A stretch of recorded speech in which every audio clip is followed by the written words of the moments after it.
అందరికీ తెలుసు, ఈ బల్బు కనిపెట్టిన శాస్త్రవేత్త పేరు థామస్ ఆల్వా ఎడిసన్. మహా గొప్ప శాస్త్రవేత్త. ప్రపంచంలో ఏ శాస్త్రవేత్త చేయలేనని అద్భుతమైన ఇన్వెన్షన్స్ ఈ వ్యక్తి చేశాడు. ఈ ఒక్క వ్యక్తే 1098 ఇన్వెన్షన్స్ని కనిపెట్టాడంట. 5వ తరగతి కూడా స్కూల్కి వెళ్ళి చదువుకోలేదంట.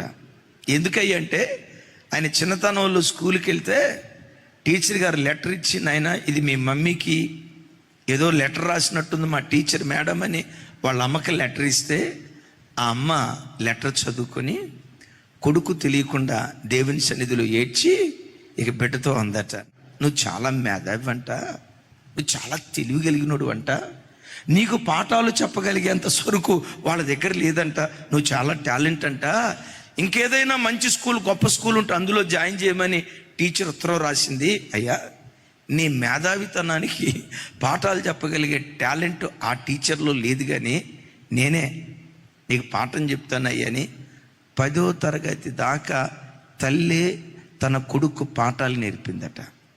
అయితే పాఠం నేర్పేటప్పుడు ప్రతిరోజు ఒక వాగ్దానం.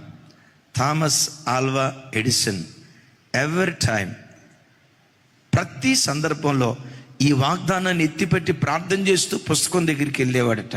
తల్లి నేర్పిన వాగ్దానం ఏంటో తెలుసా? నన్ను బలపరుచు క్రీస్తు ద్వారా నేను సమస్తము చేయగలను. దేవుడిని నిన్ను బలపరిస్తే, బిడ్డ నువ్వేదైనా చేయగలవురా, నీకు అసాధ్యమైన కార్యం ఏదీ లేదురా. ఈ మహాదేవుడు ఎవరో తెలుసా? మట్టి కుప్పలలో నుండి మాణిక్యాలను పుట్టిస్తాడురా. వీడు పనికిరాని వాడు అని అనుకున్న వాడిని చరిత్రకారుడిగా దేవుడు మారుస్తాడురా. రోజువను దేవుడు నన్ను బలపరిస్తే నేను ఏదైనా చేయగలను. రెండవది, ఆ చిన్న బిడ్డకు చిన్నతనం నుంచి తల్లి నేర్పిన వాగ్దానం ఏంటో తెలుసా? బుద్ధి జ్ఞాన సర్వ సంపదలు యేసు క్రీస్తులోనే గుప్తమై ఉన్నాయి. జ్ఞానం టెక్స్ట్ బుక్లో లేదు, నాలెడ్జ్ చదువుతున్న పాఠ్య పుస్తకాల్లో లేవు. బుద్ధి జ్ఞాన సర్వసంపదలు దేవునిలోనే గుప్తమై ఉన్నాయని ఈ వాగ్దానాలు తల్లి తన బిడ్డకు నూరిపోస్తూ పెంచేదట. అద్భుతం. అలా అలా అలా వాగ్దానాలు పట్టుకొని పెరిగాడు. దైవజనమ, పరిశుద్ధ గ్రంథమైన బైబిల్లో దరిదాపుగా 1200 వాగ్దానాలు ఉన్నాయి.